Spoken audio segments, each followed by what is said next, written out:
అదే RTV app వార్తల్ని క్షణాల్లో చదివే అవకాశం ఉంటుంది. ఒక న్యూస్ పేపర్, ఒక టెలివిజన్ ఛానల్ మీ చేతుల్లో ఎప్పుడూ ఉంటాయి. భీమవరం రావడం జరిగిందంటే మా అక్కవారి భీమవరం.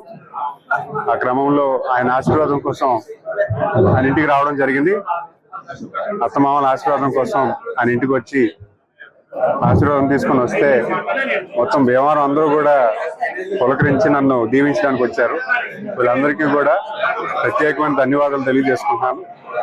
అంటే ఒక మంత్రిగా, యువ నాయకులుగా ఈరోజు నాకు ఈ అవకాశం కల్పించిన చంద్రబాబు నాయుడు గారికి, అలాగే మా యువ నాయకులు లోకేష్ బాబు గారికి, వారికి ప్రత్యేకమైన ధన్యవాదాలు తెలియజేసుకుంటూ ఈరోజు ఈ హోదాలో ఇక్కడ రావడం, మీ అందరినీ పరిచయం చేసుకోవడం చాలా ఆనందంగా ఉందని, మరి ప్రజాసేవ చేసుకోవడానికి, చేయడానికి చాలా బాధ్యతైన పొజిషన్లో నాకు ఈ అవకాశం కల్పించిన ప్రజానీకానికి నేను చాలా సంతోషంగా ఈ 5 ఏళ్ల కాలం మంచి సేవను అందిస్తానని ఈ వేదిక ద్వారా తెలియజేస్తాను. Master minds, the pride of India. Inter, MPC, BiPC, MEC, CEC చదివిన విద్యార్థులకు సిఏ మరియు సిఎంఏ ఫౌండేషన్ కొరకు నూతన బ్యాచెస్ ప్రారంభం. గత 10 ఏళ్లుగా మా మావయ్య గారు దాని ఓబీసీ చైర్మన్, దాన్ని పూర్తి స్థాయి కసరత్తు చేస్తూనే ఉన్నారు.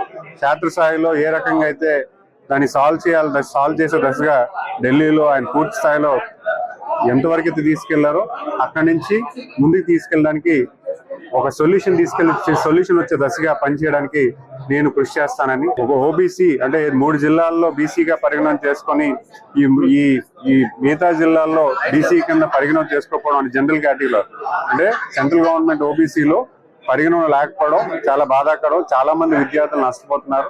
వాటికి ఏ రకంగా అయితే పరిష్కారం రావాలో ఈరోజు తెలుగుదేశం, బీజేపీ ఏదైతే కలయిక ఉందో, జనసేన 3 పార్టీలు కలయిక ఉందో, ఈ ఎన్డీఏ కూటమి రాష్ట్రంలోని దేశంలో ఉందో, ఇప్పుడు ఖచ్చితంగా ఈ గవర్నమెంట్ లో ఖచ్చితంగా మనం ఈ తూర్పు కాపుకి న్యాయం చేసే విధంగా నేను పూర్తి స్థాయిలో కసరత్తు చేస్తానని తెలియజేస్తున్నాను. మరిన్ని వీడియోస్ కోసం ఛానల్ ని సబ్స్క్రైబ్ చేయండి. లేటెస్ట్ అప్డేట్స్ కోసం వాట్సాప్ ఛానల్ ని ఫాలో చేయండి. అండ్ లింక్ డిస్క్రిప్షన్ లో ఉంది.